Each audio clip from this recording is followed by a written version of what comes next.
येथे ऑफिस सुरू करण्याचं सर्वात प्रामुख्याने कारण असं आहे की ज्यावेळेला आता इलेक्शन झालं, इलेक्शन म्हणजे काही लोकांना तिकीट न मिळाल्यामुळे आमचे काही मित्र अपक्ष उभे राहिले. आमच्या सुजितजीच्या आई आणि मयूरमध्ये आमचे गुरुदेव कांबळे हे अपक्ष उभे राहिले.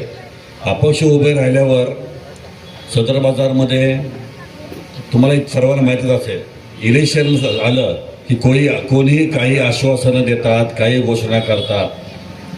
पण मी राजकीय नाही आहे.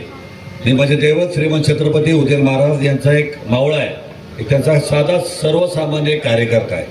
त्यामुळं मी महाराज साहेबांची शिकवण मला जशी आहे त्या प्रमाणात मी समाजामध्ये वावरतो. त्याप्रमाणे सदर बाजारमध्ये ज्या वेळेला प्रचार यंत्रणा सुरू झाली त्यावेळेला मी माझ्या सदर बाजारमधील माझ्या माता भगिनींना, माझ्या मित्रांना, सर्व नागरिकांना, सर्व गावकऱ्यांना एक वचन दिलं की माझे दोन उमेदवार म्हणजे माझ्या सुजितची आई, आमच्या मातोश्री आणि गुरुदेव, तुम्ही यांना निवडून द्या. मी सदर बाजारमध्ये माझ्या सदर बाजारमधल्या नागरिकांसाठी एक ऑफिस सुरू करेल. सर्वांसाठी आपण हे कार्यालय चालू केलेलं आहे.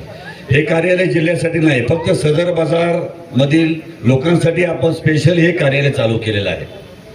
या कार्यालयामधून कोणाला रोजगाराचा, आता काय होतं, मी बाहेरगावी असतो, शनिवार, रविवार किंवा सोमवार 3 दिवस मी साताऱ्यामध्ये असतो. बाकी मी व्यावसायिक माणूस आहे. 3 दिवस सातारा, पुण्यामध्ये माझं ऑफिस आहे, मुंबईमध्ये ऑफिस आहे, दुबईमध्ये ऑफिस आहे. त्यामुळे कामानिमित्त माझा खूप प्रवास स्पीडमध्ये असतो, कारण 2-3 दिवस मी इथे थांबतो, त्यानंतर पुन्हा पुण्याला जातो, पुण्यावर मुंबईला जातो.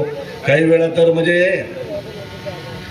जे माझं यश दिसतंय किंवा जे मी यश कमवले माझ्या महाराजसाहेबांच्या आशीर्वादामुळे, ते त्या यश कमवण्यामागे माझ्या आईचा आशीर्वाद, माझ्या महाराजांचा आशीर्वाद, माझ्या वडिलांचा आशीर्वाद आणि माझ्या बायकोची साथ, याच्यामुळे मी सगळं साध्य करू शकलो.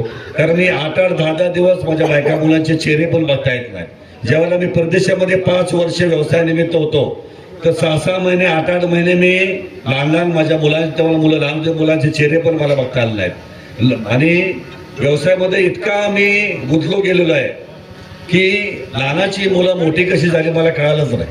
ठीक आहे ना, मुलं बघते रोज, पण त्यांना मला वेळ देता आला नाही. मुलांना मुलं कधी मोठी झाली मला कळालं नाही.